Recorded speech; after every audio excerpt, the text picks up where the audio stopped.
So we're honored today to be joined by Pastor Dr. Mamie Bridgeforth of Faith Christian Center. She is the long-serving chair of the Social Sciences Department at Essex County Community College. And significantly, for the purposes of this interview, she is the former West Ward councilwoman who served from 1998 to 2006, Newark's West Ward. Welcome, Dr. Bridgeforth, and thank you so much for joining us today at InsiderNJ. Thank you for having me. Doctor, I'd like to just start, if we could, by referring to an interview you did some time ago in which you referred to your involvement in the first political campaign in Newark in your life, which was the 1970 mayor's race. We're coming up on another mayor's race now in 2022. When you looked at Ken Gibson, who was running for mayor at the time, you described him as someone who represented our time. And I'd like you to just please, if you could, reflect on what you think our time is now in 2022 in Newark in this upcoming mayoral season. Well, I think that our time as relates to the city of Newark is, first of all, I think we are seeing a shifting in terms of the demographic paradigm, more young people, a passing of the baton, if you will. I know when the Honorable Mayor Ras Baraka became mayor, I saw that as a shifting of the baton, as I see younger people that are campaigning for positions of leadership, not only in the city of Newark, but I would think throughout the nation. You know, we are seeing a shifting of the paradigm. And I think that in the city of Newark, we're looking at a city that is no longer perceived. I used to say sometimes I get so angry because people looked at Newark as the armpits of the Western world. And I used to get so angry because we are a city that has so much. We have so much rich history. We have so many cultural icons, if you will, the Newark Public Library, the museum, we have the arena. And I think it's a time where we're seeing Newark moving to a level where we're going to be taken seriously as a city that has come through the storm and a city that is on the rise. I would always take my grandchildren down to South Jersey, Homedale, and places like this so they could ride through and see the lights. This year, I can get my grandkids and I can take them downtown Newark, where they can actually ride through and see lights, where we can actually walk through, where we can actually see Christmas caroling. And so where's Newark going? I think Newark has turned the corner and it is showing urban America what it takes in order to move beyond challenges. It's not that we don't have challenges, but I think that we have a leadership that says it's our time to say that you can come through a valley, you can climb a mountain, and you can go forward to a new destiny. And that's where I think Newark is. Does it mean that everything is perfect? No, it does not. Does it mean that we still don't have significant challenges? No, it is not. But Newark is more than those challenges. If you look at all of the articles that used to be written about Newark, everything was negative, negative, negative. If you didn't live in Newark, you would really believe that we were the worst place in the world. But I can remember, and I'll deviate a moment, I can actually remember that there are children who went to college because of what was taking place in Newark back in the day when we were considered to be the worst place in the world. And those kids went to college because Newark had a recreation program which led us to the youth games. And I say this because it's so important for you to understand what I'm saying. The youth games were a national movement of competition among communities for young people. Newark would always field an entire, if you will, Olympic style team that we would go to the youth games in other parts of the country. There were many children in Newark who were discovered and given college scholarships because they competed at the youth games. My daughters were two of those kids. And the first time my daughters ever rode on an airplane, the city of Newark paid for those kids to go to the United States Youth Games. And I remember my husband and I driving to Michigan where they were going to have the youth games that year. And I saw when they had the parade of cities come forward, how tattered so many of the youngsters coming from other parts of the country were. The city of Newark had outfitted our kids so well. We have them in basketball, swimming, tennis, you name it. But Newark was outfitted so well. And that was at a time when we didn't even have a supermarket in Newark. And I am sharing with you that that led my girls to continue in track and field through the Y track team. And they were seen by the coach of Temple University, my oldest daughter.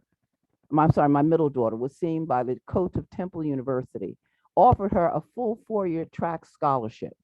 She went on to the Olympic trials in Indiana.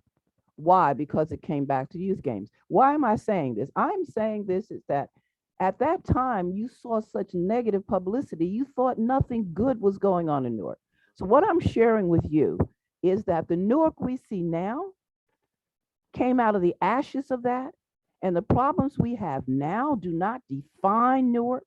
So when you say, where's Newark going? Newark is going forward. And I look at everything that we're doing, and I'm extremely proud of what the city is doing. So that's how I view what's going on. And the leadership we need now is leadership who can grab hold of where we are and continue to take us forward. Not leadership who's going to spend all of their time just concentrating on the problems. We have, even as a nation, we have a lot of problems in America. But if we concentrate totally on our taking place, we're going to be lost as a nation. Doctor, you spoke in another interview of the late Mayor Ken Gibson as an engineer by trade who brought those organizational skills to his leadership of the city. You were the supervisor of Mayor Sharp James when he worked at Essex County Community College, and then you served on the council while he was mayor. And now you're part of the spiritual energy of the city during the Baraka era. How do you compare and contrast the leadership styles and the significant achievements of the mayors from the different epochs of your own life? That's a very interesting question. On occasion, I have thought about the kind of personalities each one of these gentlemen have. I think Kenneth Gibson was the kind of person we needed at the time. All right, very staid, very calm. He didn't internalize, at least on the outside, some of the pain I think he experienced. And I really believe that had a great deal to do with his health decline, that, he presented this facade, but I think that it contributed to some of his health problems. But he was the kind of leader we needed. He was the kind of leader that even though they stormed his office, kicked down his door, bombed his house, he still projected a sense of calmness and that this will not define us. We're more than this as a people, as a city. And I think although we did have a lot of white flight during his time, I think those whites who stayed felt comfortable enough to believe that they could still live in our community. And it took that kind of leadership. Sharp James was a drum major, a visionary drum major. I'm going to tell you a little story. He came in my office, he sat at my desk and he said to me, well, I just want you to know, I'm going to be running for mayor of the city of Newark. And I remember I was kind of shocked. I made this comment to him. I said, well, if you don't win the first time, you can always, run again. And he looked at me and he says, there'll be no second time. I'm going to do it on this time. And I must admit, I was really shocked at this kind of thing. But he was a drum major for the city at a time when the city needed a drum major. And 1986. That's right. Right. He was a visionary, and a city needs that. Sharp believed big things about Newark when nobody believed big things about Newark. All right. And on sheer willpower, he made those big things happen. All right. He made those big things happen. And I'm going to be very truthful with you. He also understood the power of the office of being the mayor of the city of Newark. And he was not afraid to wield that power when it came to getting what he felt was needed for the city of Newark. And, when you look at NJ Pack, when you look at Prudential, who would have ever thought Newark? But he made it happen because he thought very big. And I don't know if I should tell you this or not, but what the heck? Why not? At my age, I say whatever I want. One of the things that used to bother me was when I would see people come into Newark the first time they ran for something, if it was a big position, statewide or government wide, they would come to Newark and oh, they just loved us because it was their first time out of the gate. When it came to their second time out of the gate, they always acted as if Newark was poison. And I remember a certain politician who I will not name, I'm not totally stupid. They weren't doing too well in the polls the second go round. And they had ignored Newark the second go round, wouldn't even open up a campaign office in Newark the second go round. And I remember we were having, Bessie Walker was having a fundraiser at the Robert Treat Hotel. And around 11 o'clock, sharp James came in and he walked around to all the people that were there and he says, you need to come upstairs. We're going to have a meeting at 11 o'clock in the governor's suite. So I went, and at that time, this particular politician was there and they were making their pitch. Sharp was sitting over in the bedroom. I went over to the bedroom and I said to him, I said, why have you asked us to come here? You want us to support this person the way they've disrespected Newark? And I said, why are you doing this? And he said something so interesting to me. He said, that's something that we can deal with after the election. We need this person to get elected because we need somebody that can do some of the stuff that needs to be done in Newark. And I control the votes in Newark. They need our votes. And the price of those votes is they're going to have to do something that we need done in Newark. And I just sat there and I looked at him, and he always understood that. But something that I think he did not understand, which I saw, he referenced the episode in his book where we were in a meeting and we needed that money from the Port Authority. And they were really giving him the business. And I remember sitting there looking at those people, and I said to myself, these people really hate him. But he doesn't understand how hated he is. He doesn't really understand the magnitude of power that he has, and they really and truly hate him. But he was a leader who, by sheer force of will, said this city will not die. Now, he was a rascal now. I'm not saying he wasn't a rascal. He was not a saint. He was a rascal in some ways. But he understood the power of politics and how to use that to keep the city dying and to move the city to the level we are. I mean, Prudential, NJ Pack, these things have contributed enormously to the credibility of this city. And the story that you told suggests that he had a real depth of political pragmatism. Oh, absolutely. Very politically pragmatic. I can tell you of another instance because he was getting ready to do something. I won't go into details.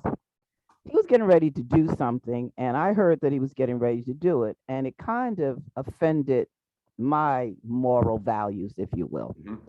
And I remember calling him about it, and I said to him, I know that it might be politically expedient for you to do this. I said, but if you do this, I think you're going to have a tremendous backlash from the religious community. And it was so funny. He sat there, listened to my whole presentation. He said, you know something? You're absolutely right. This is a real health issue. I have to get some input from the health department on this thing. He never did it. He never did the thing I didn't want him to do that was morally reprehensible, okay? And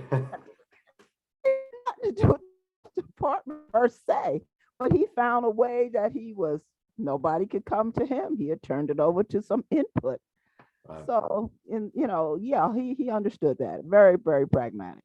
Doctor, I just your stories about NJ Pack and Prudential Center remind me of Assemblyman Ralph Caputo telling me that he remembers sitting in the Prudential Center when it first opened, thinking to himself, this all happened because of a gentleman that I taught school with. They worked in the school system together, and he said, this was my colleague, a teacher and coach, and he did this, and he just sat there in awe of that. Yeah, he has a special gift. I will tell you another story, and then I'll talk about our current mayor. During the time that Councilman Rice was the councilman of the West Ward, he and Sharp constantly had disagreements. Mhm. And those disagreements, I think, really did impact a lot that happened in the West Ward. And I remember that when I decided to run for office, in all the years I knew Sharp, he had never visited my home. I was at home taking a shower, and my husband came up to the door and he said to me, you need to get dressed and come downstairs. We have a visitor. I said, who? He said, the mayor of the city of Newark. I said, are you serious? He said, yep. So I come downstairs. Who's sitting in my living room eating peanuts and putting holes all over my carpet? Was Sharp James. And he says, I understand you're running up here. I said, yes, I am. Well, you know I can't support you. And I said, well, I wouldn't expect that you would.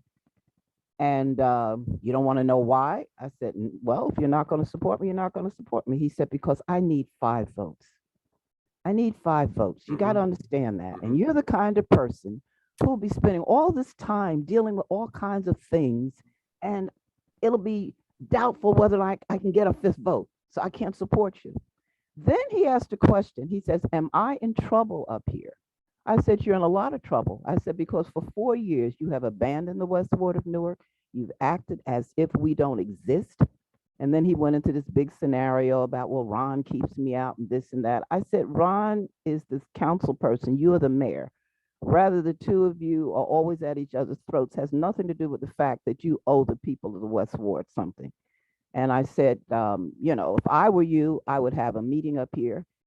And he said, if I come up here, they're going to do A, B, and C with me. I said, well, they may do that. I said, but you need to do it. Now, listen to this. He comes to a meeting. He holds a meeting up at the Mount Vernon Street School. People came out in droves. There must have been at least 300 people out. Did they give him heck? I mean, they lambasted him. Do you know by the time that meeting was over, he had those people in the palm of his hand. What a fantastic story. And that was the same year, 1998, if I'm not mistaken, that Ronald Rice challenged Sharp James. So here he is in the West Ward, which is Ron Rice's home ward, winning over people who should have been his political enemies. Absolutely. It was amazing. I was sitting there that night saying, he Svengali these people. That's what I'm saying to myself. Now, if we go to the current mayor, we see Sharp's style. We see Ken's style. You see the current mayor's style. The current mayor is a mayor that I believe has the will of a Sharp James, that he's going to will this city to go forward no matter what. But he is a person who I think has the capacity to marry the macro and the micro. All right. Mayor Baraka understands that on the micro level, you've got to get the people up and moving. No matter how much you desire to push, the people themselves have got to be energized. He understands that guy on the corner who looks like a loser. You got to have a way of making that guy feel that he's important to humanity. And so therefore you see him reach out and he pulls together these men's meetings. You know how awesome and powerful it is to have men who in many instances have been dismissed in their personal lives, in their professional lives, people that have been in jail and as a result feel that there's no option for them, and all of a sudden are told by the leader of a city I need you to come to a meeting so I can talk to you about what we can do. So he understands the micro, but then he also understands the macro. He understands the bigger picture of what we have to do in Newark, which in many ways has tempered what people felt was a negative. I know some people didn't vote for the mayor the first time around because they felt that he was a activist, that we Right. didn't need an activist. But what I find is that he has not, I wouldn't say he's tempered his activism, but I think he's made his activism very pragmatic Hmm. in terms of what he may have to, how can I say this, may have to review in terms of how much he's going to delve into a particular area as opposed to what he's faced with that is for the greater good at the moment. So I think that he has married both of those, and I think it's a good thing. The two of you share a passion for education and Mm-hmm. a passion for the cultural depth of your hometown. You have a true passion for the history and for the contribution, Newark's unique contribution. Mm-hmm. And what about that educational connection? Is that something that is very apparent when the two of you are together? Well, I think it's very apparent in terms of how the mayor governs. He spends a lot of time trying to educate the people as to what the issues are. I think this whole men's movement that he has going is to educate people. What do you have to do in order to have a contract with the city of Newark? What do you have to do in order to become a developer in the city of Newark? What do you have to do to become an entrepreneur? You know, what services and skill sets exist? And you even see that with his employment programs, taking the employment into the neighborhoods Mhm. so that people can come and apply for a job or be taught how to apply for a job. So yeah, he is an educator, and I do believe he believes in community education, and that is a good thing. You know, for so long you have people they come and complain that they can't do certain things.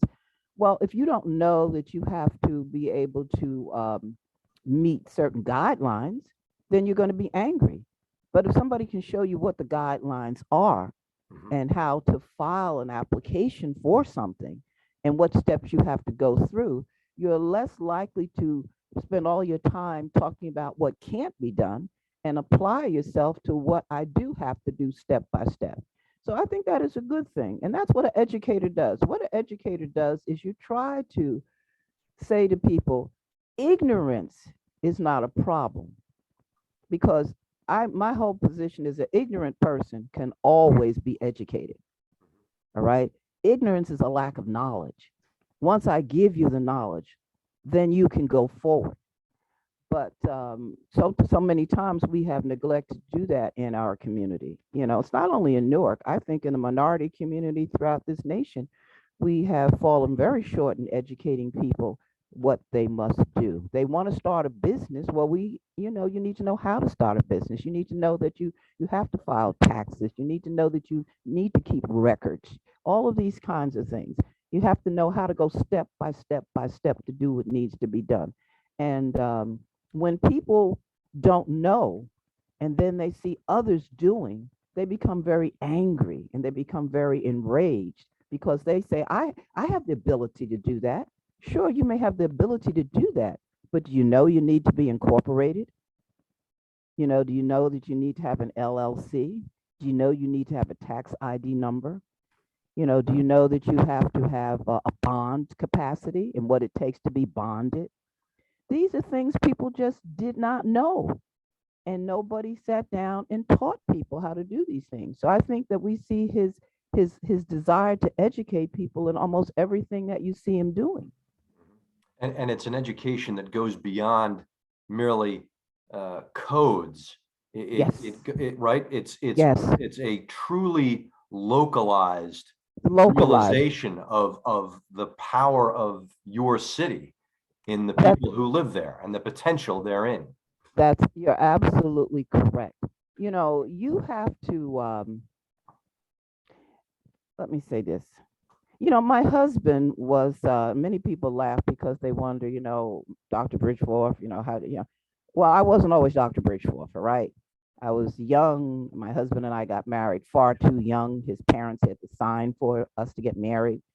And we had some tough times, okay? I was educated. I went on and got an education, which he supported me in. But my husband was an entrepreneur all of his life, okay? He ran his own businesses, he was a truck driver and what have you.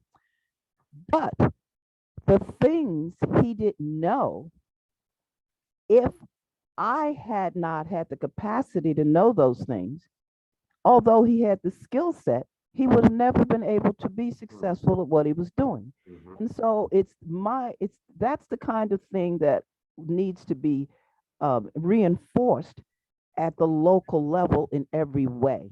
All right. Right now, we need guys who are going to be plumbers and it's going to be drivers, not only ladies too. We need people in these kinds of crafts and businesses. How do you open up your own trucking firm? How do you do that? Trucks, how do we do these kinds of things? So yeah, we've got to be able to go to where people are and re-educate people. We had a period of time when we didn't want to do these kind of jobs because everybody had closed us out of going to college, that we weren't do it. We weren't. So then it's open this swing when no to do blue collar work because everybody wanted to go to college.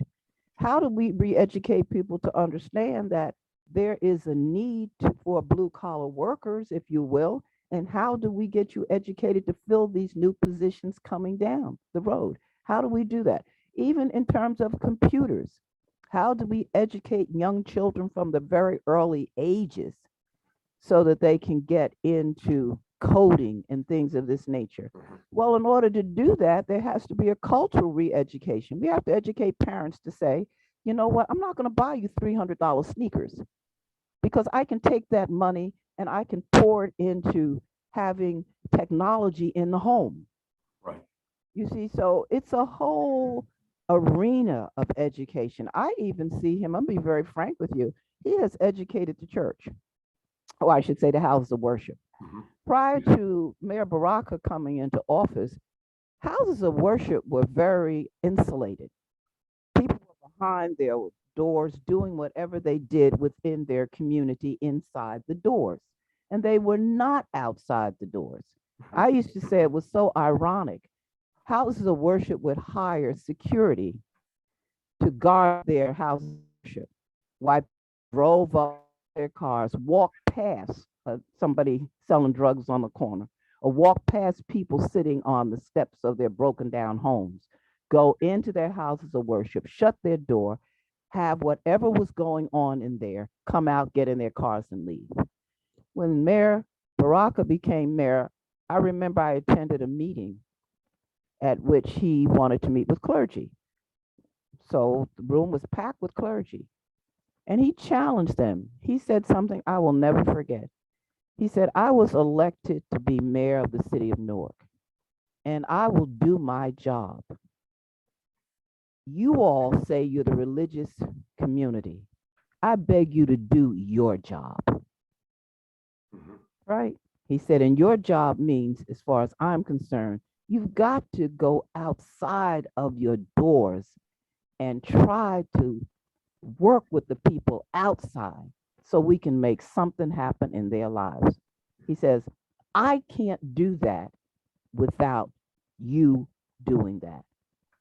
And they have picked up that challenge. And I have never seen so much um, outreach on behalf of the clergy of all denominations, Muslims, Christians, Jewish people. We're all working together on the street. And I think it has had an impact on this city. Granted, all the killings and things haven't stopped, but it has had a impact on the city. So he brings a very different perspective. He comes as an educator.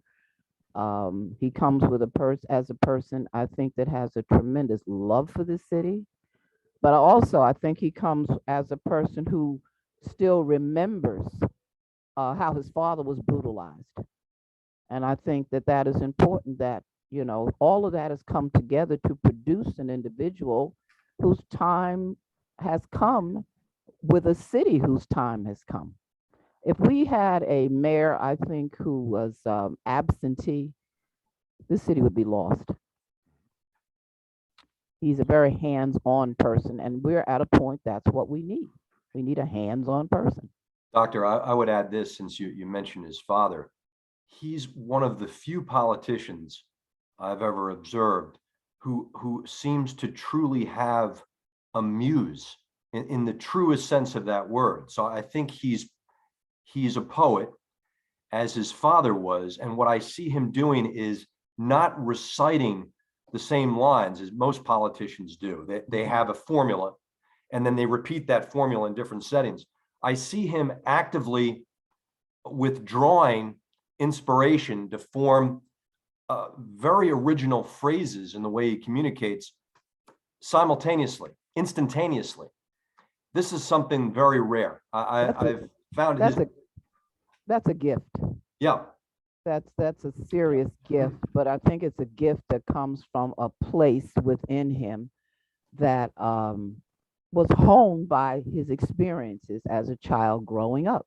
I mean, can you imagine growing up in a household where you go to sleep and you wake up the next morning and Maya Angelou's sitting in the kitchen? Come on.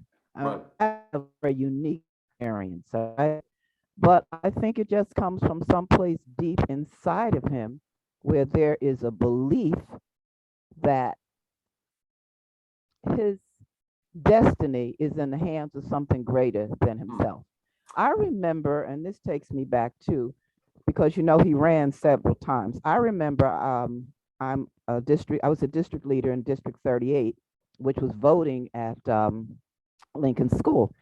And I remember where he was running for election, young kid, and he came around to that polling site. And I remember going up to him and I said to him, I said, where are your people?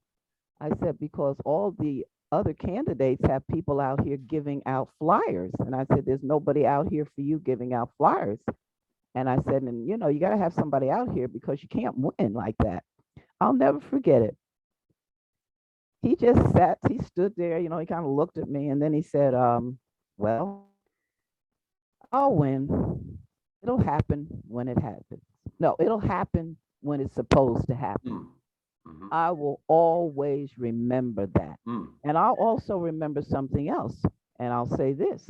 When he got ready to run, of course, the first time he was actually elected to be mayor, he was on the council. And I remember words had started circulating that he was going to run for mayor. And I remember I'm saying to myself, wow, he fought so hard to get on the council and he's going to run for mayor. Of course, he was running against Shavar, which meant that he was running against the corporations because we know they were backing him. And I said, if he loses, then the council seat is also gone. So that's what I'm saying to myself. So I remember seeing his brother, Midi Baraka. And I happened to say to Midi Baraka, I said, so you kids, that's what I said to him. I said, so you kids are going to do this thing? You really going to do this thing? And sometimes I get choked up when I say this. So if I do, please forgive me. Midi Baraka looked at me and he made this statement. He said, Councilwoman, yes, we're going to do this because the people are hurting. You have to forgive me. I will always remember that all of my life. I looked at that kid, he said, the people are hurting. And he was so true. And when he said that, I said to myself, well, you know what, Bridgeforth, you might not have a whole lot, but whatever you can do, you're going to do. So, you know, I think that going back to what you said about the mayor, there is a spot inside of him that I think there is a sense of destiny, a sense of a purpose, a sense of feeling I'm being directed by something greater than myself, and I have a obligation and a sense of accountability to whatever that force is. And I think that that does come out when he goes forward, as you said. Well, I would love to talk more about that, and I certainly hope we will. I'd love to also talk a little bit about the West Ward because it's Mhm. going to be a competitive theater in Oh, yes. 2022. And I'd like to start by just reminding our viewers about your service and then talk a little bit about what you'd like to see from the candidates. I think when you look at the 2 terms that you spent in office, there are some significant achievements. You increased rental housing in the ward. You increased the availability of infill housing. You oversaw the demolition of the Pabst Blue Ribbon site. And then there was significant development. The West Side Bakery and the West Side Village development projects. These were all very significant projects for the West Ward. Unfortunately, in the years subsequent to your service, the West got hit very hard by a national foreclosure crisis. And so if I could, Doctor, just get you to please reflect on what the challenges are in the ward right now and what you need to see from the next council person of the ward. Well, the challenges in the ward are neighborhood stabilization. All right. Neighborhood stabilization is a challenge. Um, Development of the corridors. All right. A significant challenge. We're being challenged as it relates to public safety. All right. So those are 3 areas that I think there are significant challenges. Also, I think that what has happened over the last few years also, there has not been the level of neighborhood cohesiveness in terms of block associations and the activism of block associations that I think that we had previously. And I think that those are areas that someone coming in is really going to have to work very, very hard at. And I think the person has got to be very creative, and the person is going to have an agenda. I knew exactly what I wanted to do when I got elected. I really did. And I got criticized for it because people thought I should be concentrate my efforts on corridor development. I could not, I didn't say that it wasn't necessary and it shouldn't happen, but I couldn't understand how we're going to develop a corridor if the people who live right around the corner from the corridor lived in a neighborhood that was totally deteriorated. Mhm. All right. So you do have to you can't do everything. So therefore, you have to determine what is it that you really need to do. And I think anyone coming into office right now, we need to go back into these neighborhoods. And we need to talk about if we've got a lot of foreclosed houses in the West Ward, how do we get these houses up, running? How do we get them in the hands of families? Now, let me say this to you. Uh, Something that is happening in the West Ward is we have a lot of investors coming in. Mhm. They're calling you on the telephone, aggravating you, harassing you. We're going to pay top dollar for your house. You don't have to repair anything. And people are moving out. They're selling to these developers. These developers are renovating these houses, and they are now selling the houses to new populations that are coming into the West Ward of Newark. If you go down Eastern Parkway, there's some houses on Eastern Parkway that look absolutely beautiful, and there are new families moving in. So that's a dynamic that is going on. We're also seeing a larger increase of immigrant population in the West Ward of Newark. Um, but we have too many abandoned properties. And in fact, when you ride through, sometimes it takes me back to the way things were when I first came in office. We would have 2 houses that were nice sitting next to each other. Then we'd have an abandoned lot. Then we'd have a boarded up house. It was that kind of checkerboard business. So what has to happen is I think the person coming in is going to have to take a very hard look at the neighborhoods and decide what is my priority going to be. And that's going to require research. You have to research who owns these houses. All right. How can you perhaps come together with the city of Newark and see whether or not you can set up some sort of a trust whereby some of these abandoned houses that have been foreclosed on, instead of turning them totally over to developers, let's see what we can do so we can get some of the indigenous people to be able to purchase these houses. So that's got to be a real important thing. I'm a strong proponent of home ownership. That is the only way you build wealth in this country is you've got to have home ownership. So that's one thing. Second, we have to look at the Carter. When I became elected, we had not had a economic development on a corridor in the West Ward of Newark in close to 20 years. The first thing that I was able to get built, people might laugh at it. In fact, I was ridiculed for it because I made such a big deal of it. But we got a Dunkin' Donuts. They came in and built it on the corner of West End and South Orange Avenue. It was a start. So whoever comes in, they can't think anything is too small. If it's a start, if you open up a business on a corridor, let's get that business opened up. Let's put as much support around that business as we can. Let's clean up the corridors. I remember when Giuliani became mayor of New York. You look at Times Square, it was a disaster. You couldn't come through the Holland Tunnel without squeegee men wanting to, clean your windows. And then if you didn't want them to clean your windows, they became hostile because they wanted money. People thought Giuliani, at that time, he was operating a little differently. But at that time, I have to give him his props on that. He was still close to Trump, though, even then. Well, he might have been, but Right. my point is I that know. he cleaned up. He didn't Times just Square. have Trump's interests at heart.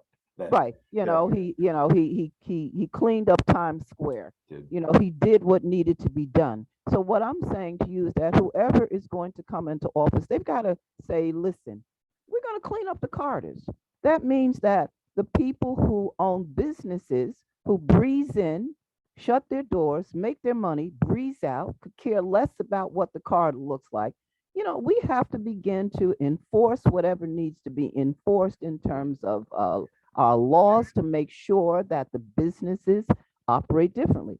Now, of course, you don't want to get people to think you don't understand their challenges. It's a significant challenge on our corridors. Here you are trying to run your business, and here's somebody outside selling drugs or somebody loitering all day on the corner. So the person coming in is going to have to try to have a plan of action where they can engage the businesses with a stick and carrot approach. And then also look for businesses that want to come into our community. People come where they can make money. And I don't subscribe to the theory that people cannot make money in the West Ward of Newark. There was a study that was done, I believe Unified Vailsburg did it. I have to look back and see if I can find it. Maybe you can find it, where they showed exactly how many $3 million a year went out of the Vailsburg community alone, going to South Orange and places like that, because people could go up there and spend money. We don't even have a decent dress store on our corridors, but yet people in the West Ward of Newark, you can go to South Orange Village and half of the people in the West Ward and Vailsburg are sitting up there eating in restaurants. All right.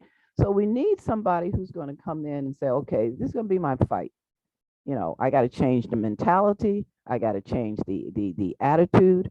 I've got to change the visuals. Right. So that's a second thing. Thirdly, we need somebody who really is going to be boots on the ground. Now, you can't always depend on the police department to do everything. You've got to get the people in the neighborhoods that are going to be organized enough to take some pride in their neighborhoods, to be able to be the eyes and ears of the neighborhoods, and have a process by which it can be done where the elected official is visible. All right. I commend Councilwoman MacIver, because I remember when she became elected, I made a recommendation to her. I said, I'm not trying to tell you what to do. I said, but perhaps you might want to do something I used to do. And she asked me, what was it? I said, I used to have meetings on the street in the neighborhoods. I would put out flyers and I would say, bring your lawn chairs. There's going to be a meeting with the councilwoman on your block. And people would come out. And I thought that helped, because if you had a negative element in that neighborhood, if they knew that the council person was going to be there and people would come out, it would send a message to that negative element that they didn't control that neighborhood. And it would encourage the people in the neighborhood to be able to drop an anonymous dime, if you will. I get calls all the time. Miss Bridgeforth, such and such is going on in such and such a house. So I'm saying the person is going to have to, I think, really encourage the people in the neighborhood by being in the neighborhoods. I think that's important. And then certainly it has to be somebody who can see the bigger picture. Bob Marasco said something to me when I ran the first time and I won. I knew nothing really. I'm kind of embarrassed to even say this, but I went into his office and I asked him if I could see the manual. And he looked at me, he said, "The manual?" I said, "Yes, the manual on, what I'm expected to do as a council person." And he looked at me and he said, "There is no manual." And, I'm coming embarrassed to say that. He said, "There's no manual." And he says, "It is what you make it to be." Then he said something to me, which I'll always remember. He said, "You can either run your office for the headlines, or you can run your office for the results." So what I'm saying is that, we need a person who can marry the legislative side, because laws have to be written, budgets have to be set, tax rates have to be set, and you're going to have to confront administration when it's necessary. Mm-hmm. But you can't spend all your time writing laws. Right. You're going to have to marry that with the micro in the neighborhoods. All right. You have to be in the neighborhoods because people will come to the council person for things that have absolutely nothing to do with local government. We don't have civics anymore. So people don't have any understanding about the difference between the federal government, state government, and the city. So I would have people calling me because they got Social Security problems. It's very easy to say, well, that doesn't fall on my bailiwick. But if you're the closest thing to government that people see, then you got to deal with that. So what I'm saying is we need someone who can marry both of those things. Mm-hmm. And a strong person, but strength is very different. Strength doesn't always mean that you've got to be, the one that takes on the administration publicly. Strength can be the capacity to go down to the administration and shut the door and run them up and down the flagpole and tell them point blank, "You're not getting my vote because you're not doing this, that, and the other thing." Right. Strength. Let's talk about that. Doctor, you say you're embarrassed that you asked about the manual. At least you didn't ask for the syllabus. That would have really been embarrassing. So this is an interesting point, and I go back to what then Mayor Sharp James said to you about needing 5 votes, Mm-hmm. right? And this may come into play here in this election. I would just like to observe this when you talk about the commercial corridors and the really the significance of vitality in the extremities of a city's corridors. Mm-hmm. You talked about as a girl going to shop. This is in another interview that I heard. You shopped on Roswell Avenue as a girl for years before you ever went downtown in Newark. Oh, on Orange Street. Pardon me? Orange Street. On Orange Street. That's there right. was so much vitality there. Oh, yeah. That you never even had to go downtown, right? Nope. And it goes to how a city develops, because if you're just developing the downtown and you don't have any development in the extremities, and I know that the West Ward is primarily a residential ward, but it still has commercial corridors. And you're going to ultimately determine the health and vitality of the ward in large part by its commercial corridors. Yeah, most of the ward has been declared a special improvement district. That was done under the current council person. And there is a organization called Partnership West. I am on the board of that. And we're trying to really get the corridors up and going. One of the things we do have to think about when it comes to Carter development, and this is a challenge that is going to hit us very hard, and the next council person will have to find a way of addressing this. We don't have any parking. Mhm. We have no parking on the Carters. All right. That is a significant challenge. Where are you going to park? Have you tried to come up South Orange Avenue or Central Avenue or any of those corridors and try to stop and find some place to purchase something, even if you see a store or something you want to go in? So that is a significant challenge. And I don't know how that person would resolve it, but they're going to have to deal with that. They're going to have to find some kind of land to at least have some sort of parking. When you go into the South Orange Village, you have ample parking that you can park in various places so that you can take care of business.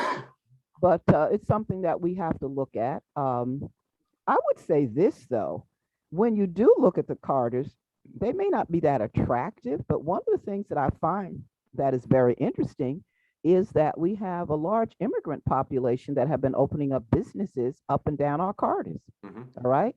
Now, their businesses may not have a lot of attractiveness in terms of the outside of how it's kept and whatever. But if you feel comfortable enough parking your car and going in, man, you can find some of the best West Indian food on South Orange Avenue and places like that.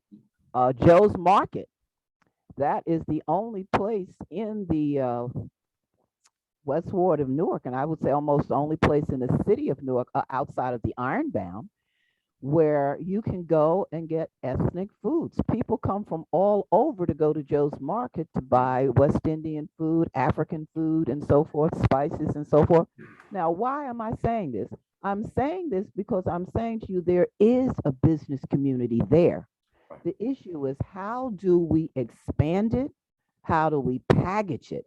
How do we grow it, if Mhm. you will? Mhm. I remember maybe a couple of years ago, there maybe a little bit more than a couple of years ago, there was two young men, and they opened up a restaurant down near right near 18th Street, a little further up, and they put chairs outside, they put umbrellas outside. It was like a hamburger place, Mhm. and they really felt that they could have that kind of ambiance at that location. Eventually, they had to give it up because the element would not sustain it. So I've seen businesses come in, I've seen businesses try to even have eat-in places where you could sit and eat, but the element came in and it was making it very, very hard. And so if you're a businessman, how loud can you scream? How loud can you yell about the situation before you feel someone might harm you?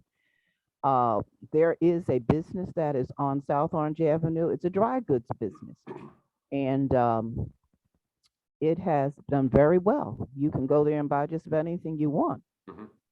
but it's jammed in between an abandoned place next door and a broken down place. And so, but people will do, they're making money there.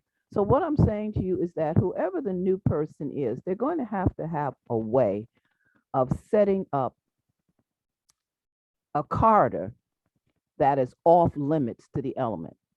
By off limits, I call it the DMZ zone. Nobody does stuff down near Prudential. Nobody does stuff down near NJ Pack. Now, we're not foolish enough to feel that there's nothing, there's no games going on down there, if you get my drift. All right. Same thing in Ironbound. We know there's games being played down there. When I say games, I'm talking about the element. I call them my street corner pharmaceutical engineers. They're out in those places, but there's an understanding by them. You can't ply your trade openly. You just can't. All right. And what I'm saying to you is the challenge of the new person is going to be is to get those carters declared off limits, Mhm. or else we're going to make it so hard for you, you won't be able to sell anything. So I'm saying that that person has going to have that challenge, and it's going to be significant. You're going to have to get buy-in from the corridor owners, the people that own business. You're going to have to upgrade the facades. You're going to have to make sure that those corridor streets are clean. You're going to have to make sure that there is no loitering in those areas. I people say, well, You can't violate people's civil rights. My position has always been, how come the civil rights change when you get to the South Orange line? All right. Nobody's loitering in South Orange Village. They got the same civil rights constraints as we have across the border here in Newark. So there has to be a way for us to have aggressive recouping and expansion and upgrading of our corridors and attracting of businesses. People can make money. I'm going to tell you, I was in office and I met with a lot of people who I reached to, businesses and corporations, about having businesses along South Orange Avenue. I had them tell me point blank, we can make money there. We know we can make money, but, and then they ran down all of the things that they felt it wasn't worth the investment for. So that person is going to have to come in and do that. And Pardon me, you mentioned the East Ward, and I was just talking yesterday with retiring Councilman Augusto Amador, and he told me that he really approves of the mayor's overall vision for the city, but he wants an independent representative in the East, someone independent from the mayor's team. And getting back to the conversation you had with Sharp James about him wanting 5 votes and not believing he could count on you to be that 5th vote, and now seeing again the West Ward as a battleground perhaps for control by the mayor of the city politically. Do you see yourself getting involved? Are you endorsing a candidate? Do you have a preference at this time, or are you still looking and still trying to discern? And to what extent might independence play a role in your decision, or might someone's buy-in to the mayor's vision, which you so thoroughly endorse, become a factor in your endorsement? well, I think it depends on the person. I think that whoever sits in that seat has got to be a person who will make a decision that is always in the best interest of the West Ward of Newark, and a decision that is all of the people in the city of Newark. And that doesn't mean that you are not independent if you support something the mayor wants, if it's good for the city, if it's good for the West Ward, if the right questions are answered. All right. But you just can't sit there and endorse anything. So I think it comes down to the person. Are you the kind of person who can say, if it's good for the city, you've got my vote. If it's not good for the city, if it's not good for the ward, you don't have it. And then having the backbone to do it. Let me tell you something. It takes backbone to back something the mayor wants if there are people out there who, for political reasons, don't want it to happen. And it takes backbone to stand up against a mayor when the mayor wants you to do something. It takes backbone to do that. I remember when the vote came down for allocating the money out of the already set, allocating money from that to help with the Prudential Arena. I remember I got calls all night long from people who did not want that to happen for political reasons, not because the arena itself was a bad idea, but because they didn't want Sharp to be able to put that up as a scorecard. I achieved that. And it took, and I mean, it was really vicious. And I had to do my own research, and I had to rely on people who I thought did not have an axe to grind, who could say to me, Bridgeforth, this is good for the city of Newark, right? This is good for all of us. Because my view was that it was simply because whenever I took my kids out, my grandchildren out to the Meadowlands, half of Newark would be out there at the circus. And I'm saying to myself, for God's sake, why can't we have something decent? Aren't we more than just welfare cheese, for God's sake? But I didn't want my own personal view to influence whether or not this was a good thing. So, after doing my research, after talking to people who I felt really and truly were people of goodwill who only wanted what was best for Newark, I cast my vote for that. But I'm saying, I remember somebody wrote one time, well, she votes with Sharp James 90% of the time. No, I didn't vote with Sharp James 90% of the time.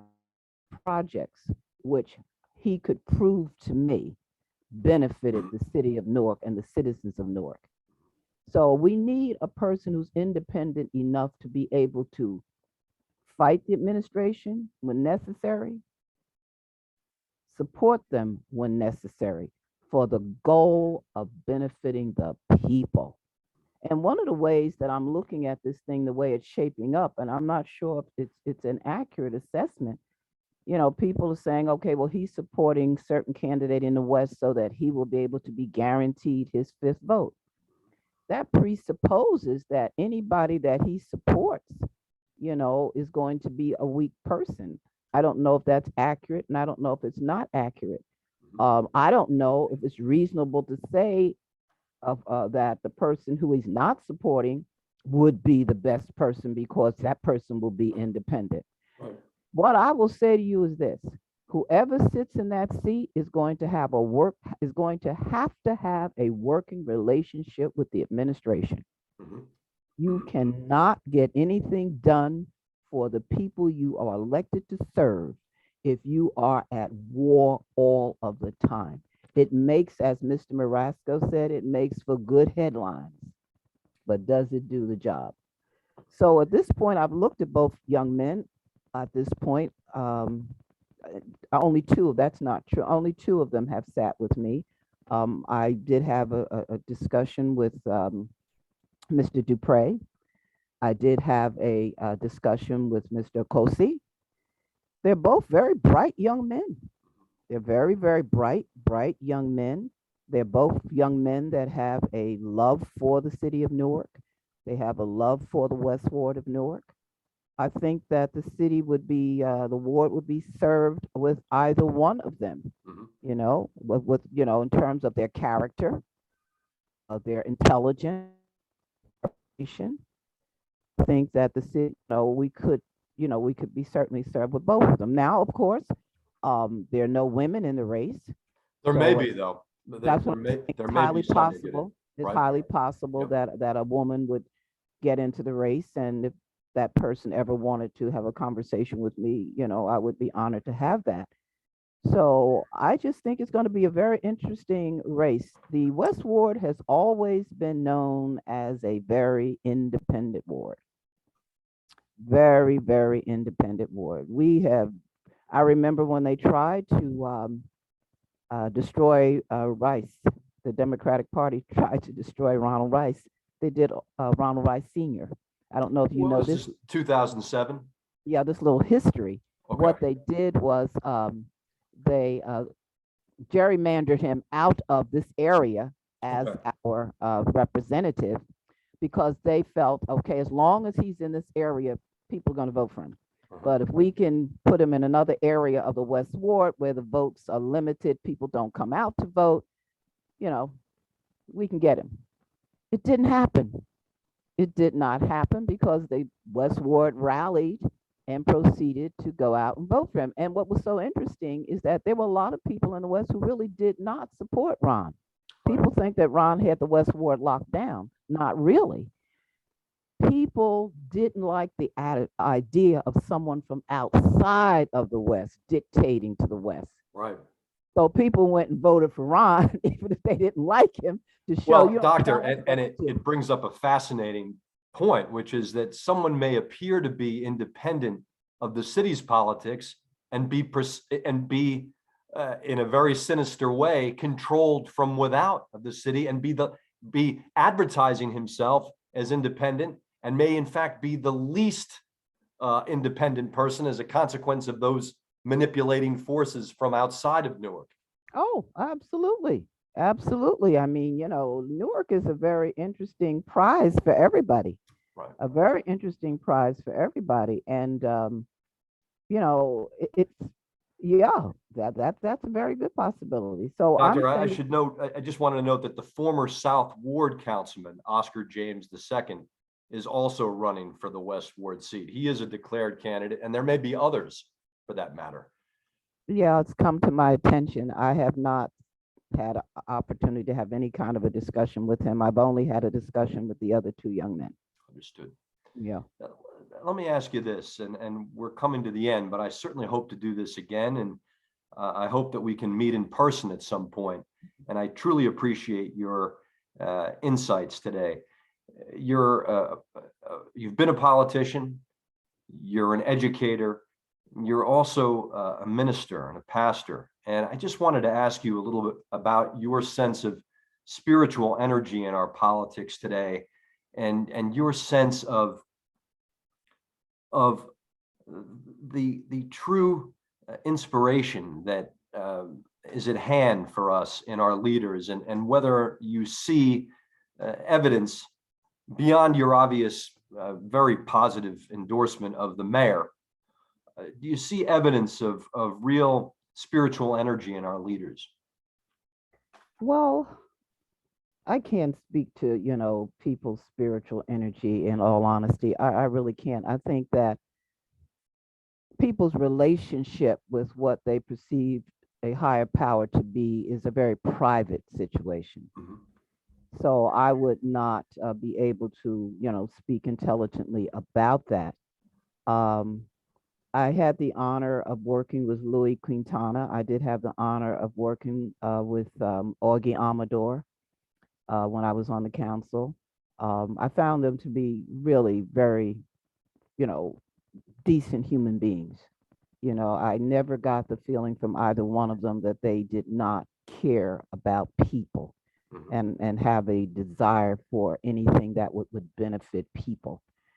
Um, as far as our overall community, I think that we have a lot of hurting people in our community, just like there are a lot of hurting people in our nation.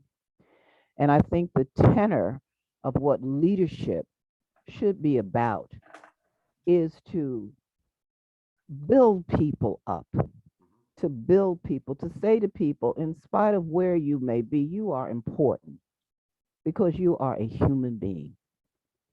And I think that if we have leadership that conveys that to people, I've always believed that even if you cannot help solve a problem that a person has, if you at least let the person know that your problem is important to me, I can't do anything about it, but your problem is important. And I don't want you to ever think that you're not important. I think if we can find a way to convey that to people, it helps with a lot of the hurt. Because politics can't solve a lot of the things, Mr. Bizarro, that we have going on in our community. Politics can't resolve it all.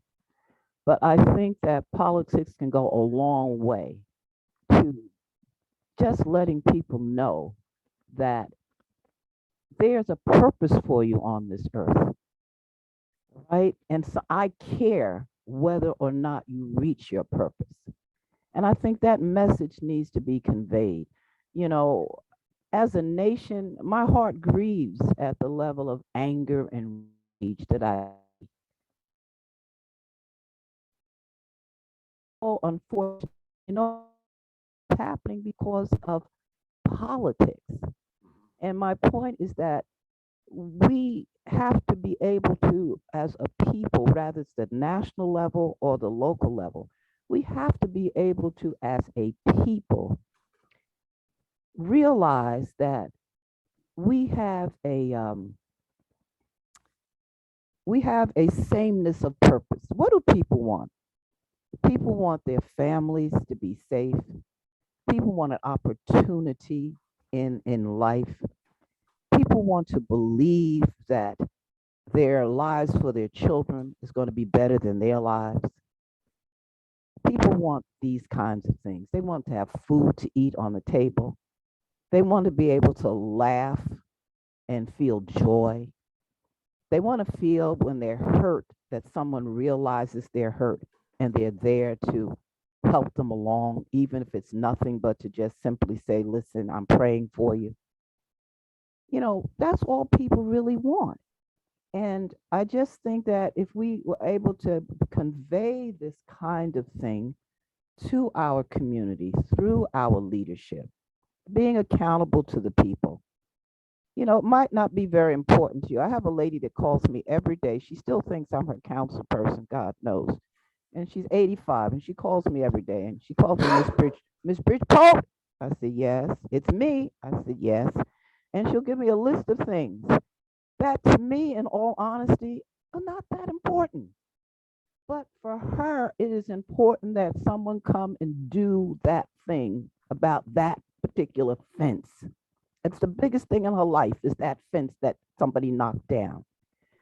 So I'm saying to you is that I just think that we need to have a sense of purpose in our lives that will convey to the people that they are God's people and they're important to him, so they are important to us. And I know that some of the things that Newark does, people criticize us for. They criticize people for giving out turkeys. They criticize people for, they say, people are trying to buy votes and things like that. I don't see it like that. I see it as saying to the people, you are worth something, and you are worth something. And I want to just show you how much I think you're worth. Now, somebody said to me recently, well, that'll mean a hill of beans if they don't clean the streets. Well, part of all of this is, yes, you should clean the streets. But at the same time, how do you motivate the people to also keep their streets clean? I remember when I first moved, into Vailsburg section, and even when I lived down on 18th Street, our streets were clean all the time. And it wasn't because the street cleaners were cleaning them, because back in those days, Gibson's people weren't cleaning nothing. It was because the people on the street swept in front of our doors. So my point is, how do you convey to people that this is your community, this is your neighborhood, this is your house, and how you keep your house is a reflection of you. And you're too good to keep your house like this. How do you get this? So that's what I'm saying. We have to be able to, as leaders, convey to people. And believe me, when you convey those things to people, people who are really down about themselves and don't feel good about themselves, when you convey that to people, they will come up to that. Because if they don't feel good about themselves, then, they're not going to do anything. So I just think there has to be a way that we kind of get that out to people. I was in the supermarket a little while ago, and this little girl, she was a young mother. She had a little girl, and she was overwhelmed, and she was just cursing at the child, and people were staring at the mother, and she was just going off. So I went up to her and I said, sweetheart, can I say something to you? I said, I'm not trying to interfere with you. I said, you are a tremendous mother. And I know it's hard trying to be a mom by yourself. I said, but baby, you don't want to say those kinds of things to her because you're going to tear down her low self-esteem. And I know that you love her. And she just looked at me and she just teared up. I said, I know it's hard. I said, but guess what? One day she's going to grow up and she's going to make you very proud. All right. So what I'm saying is that, that person at that moment needed somebody to pour into them. So when you say the spirituality of our elected officials, I don't think everybody's got to run around, start thumping the Bible and say, Jesus, Jesus, Jesus. I just think if they just let people know, I'm here. I can't do it all. I might not do it right, but I'm here because you put me here and you are important and you're the most important thing. And I think that's the kind of thing that we need to try to convey from a spiritual perspective with people. And then integrity. You don't want to be dishonest. You don't want to be dishonest. And sometimes people fall into things. You don't necessarily intend to do it. I'll tell you this story because it's true, and it's only through the grace of God I didn't get in trouble. This man was trying to do some development in the West Ward down on Roseville Avenue. And he kept calling me and calling me and calling me. And every time he would call me, I would make an appointment. Something would come up. I cancel the appointment. And one day my chief of staff said, you can't keep doing this. This man's trying to get this project up and you keep avoiding him. I made two mistakes. And I'm going to show you how you can get swept up. Number one, my job at the college was very different from my job with the city. And I always kept them separated because by law, I should keep them separated. I said to her, I said, well, tell them to come see me at the office. Mistake number one, come to the college to see me. Should have never done that. He came in, he started telling me all about his problems with the project. And I said to him, sir, that's an administrative issue. I represent the legislative body. I said, have you talked to this one, that one, the other one? And I ran down everybody in the administration. He kept saying, no, they wouldn't help me and all this kind of stuff. And then he said this. He said, I always support you. I always buy tickets to your affair. I said, well, sir, I've never met you. I said, but whether you bought tickets to my affairs or not is not relevant. If you're offering something in the South, in the West Ward of Newark, that is good for the citizens or for the city of Newark, then you would get my support. I said, but you buying a ticket from me has nothing to do with it. Then he said to me, well, I want to give you this. And this is the honest to God truth, Mr. Bizarro. The man went in his briefcase and pulled out a folder. The folder looked something like this. Usually, if you open up, somebody gives you a folder, they give it to you with the back. But through the grace of God, the Lord allowed him to pick up that folder and offer it to me like this. And it was just barely, I think it was, I keep saying this, it was the Spirit of God that touched that folder. It barely opened up. I said to that man, I said, sir, you take your folder, put it in your briefcase and leave my office. Well, I just want you to look at these plans. I said, sir, take that folder, put it in your briefcase and leave my office. I said, you can go to the development office of the city and you can go discuss your plans with them more in depth. Now, if it hadn't been for the grace of God, I would have took the folder, would never have opened it up because I was busy, threw it on my desk. He would have left there and proceeded probably to tell the authorities that I had done something wrong. They would come in my office. There would be this folder that I hadn't even looked at, and I would have been in a world of trouble. So what I'm saying is that you can find yourself swept up and not even realize it. But I had violated two things I never thought about. Number one, I had never, ever done that before. I'd never asked anybody to meet me on county grounds for any business with the city. I'd never done that. And if I had gotten in trouble, I would have been in a big trouble. What I'm saying is that, you can get swept up.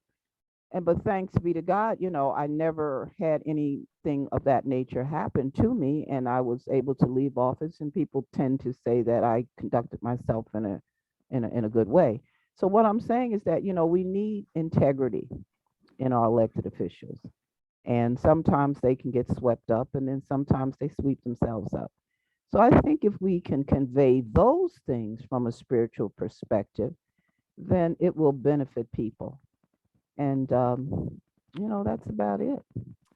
Well, Dr. Pastor Mamie Bridgeforth, former councilwoman of the West Ward, thought, spirit, community leader.